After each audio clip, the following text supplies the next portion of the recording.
دا اپلیکیشن چې دی دا ستاسو د ټول لپاره لازم دی چې دا په خپل موبایل کې تاسو انسټال کړئ. دا به تاسو ته ښکارېږي په سکرین باندې ای ویزټ لیکلی دی. نو دا د خیبر پختونخوا حکومت چې دی د اپلیکیشن راایستلی دی د هغې کسانو دپاره که ستاسو یار دوست یا ستاسو رشته داري او هغه په جیل کې نو د هغه سره تاسو په ویډیو کال باندې چې دی خبرې کولی شئ. که تاسو د ملک نه بهر یئ نو هم ورسره خبرې کولی شئ. ځکه د دې ځای کې کس دی هغه خو به ورسره ملاقات وکړي، خو ډېر داسې کسان دي چې هغه د ملک نه بهر وي. نو چې د ملک نه بهر وي نو بیا ورسره هغه کس چې دی هغه ورسره ملاقات نشي کولی یا ورسره د هغه څه خبره وي نو خبره چې دی دا ورسره نشي کولی. نو د دې اپلیکیشن په ترو سره تاسو خبره کولی شئ. خو په دې اپلیکیشن کې اکاؤنٹ جوړېدل چې دي دا لازم دي. نو ځینې کسان پکې اکاؤنٹ نشي جوړولی. نو په دې ویډیو کې د دغه طریقه هم چې تاسو په دې اپلیکیشن کې اکاؤنٹ چې دی دا به څنګه جوړوئ. چې په دې کې تاسو اکاؤنٹ جوړ کړئ نو د هغې نه وروسته چې دی بیا به تاسو معلومات چې دي دا به ورکوئ چې د کوم کس سره تاسو ملاقات کول غواړئ، دا ویډیو کال کول غواړئ نو د هغه هغه سره چې دی دا به تاسو ورکړئ. ټایم چې دی هغه به له هغې طرفه درکړي، په هغه ټایم چې دی بیا تاسو د هغه سره په ویډیو کال باندې چې دی خبره کولی شئ.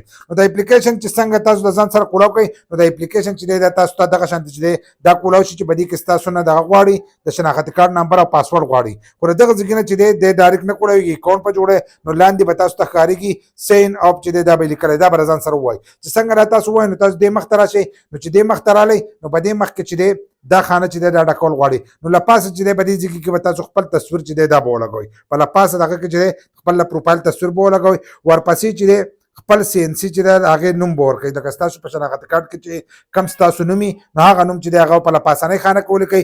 ورپسې چې دی په دې ځای کې به ځان له پاسورډ ولیکئ چې کم پاسورډ ستاسو خوښ وي نو پاسورډ چې دی دا به ولیکئ. په پاسورډ کې څه مشکله نشته، اته انچي پاسورډ چې دی او په دغه ځای کې ورکئ.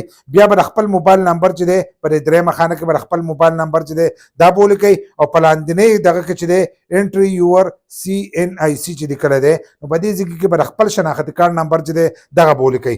دغه شانتې لاندې بیا را دوه خانې چې دي دا درکړي دي نو په دې کې سی ان آی سی پرنټ لیکلی دی. لکه پرنټ چې دی مخې ته لکه مخکینی چې د خپل شناختي کارت تصویر چې دی هغه به وکاږئ په دغه ځای کې او په دې بله خانه کې چې دی په دې کې به شاتنی تصویر چې دی هغه به وکاږئ او لاندې دا ساین اپ چې لیکلی دی چې دا یو څنګه ووالو نو ستاسو اکاؤنٹ چې دی دا به جوړ شي. چې څنګه دغه اکاؤنٹ ستاسو جوړ شي نو له پاسه به بیا تاسو د شناختي کارت نمبر وکړئ، لاندې خپل هغه پاسورډ ورکړئ. تاسو ته به دا اپلیکیشن چې دی دا به کولاو شي. چې اپلیکیشن درته څنګه کولاو شو نو په هغې په منځ کې چې دی د جمع دا نښه وي د جمع دا آپشن به تاسو ته ښکارېږي. څنګه په هغې باندې زور وکړو نو په هغې کې بیا تاسو ته داسې خانه راشي دا تاسو ته راشي نو په دې باندې چې دی بیا ټایم زیات تېرېږي نو دا فایل چې دی دا به پوره کوئ. په دې کې به د خپل ستاسو چې کوم کس قیدي د هغه نوم به پکې ورکوئ، د هغه سره ستاسو سره رشته ده په کوم جیل کې دی خپل شناختي کارت نمبر هر سره چې دی هغه په دې کې ورکوئ. چې په دې کې ورکړل مکمل هر سره هغه به ورسینډ کوئ. چې څنګه یې ورسینډ کړل نو د هغو له طرفه چې دی بیا به تاسو له ټایم درکړه چې په پلانې ټایم باندې چې دی ته د هغه سره په ویډیو کال باندې خبرې کولی شي.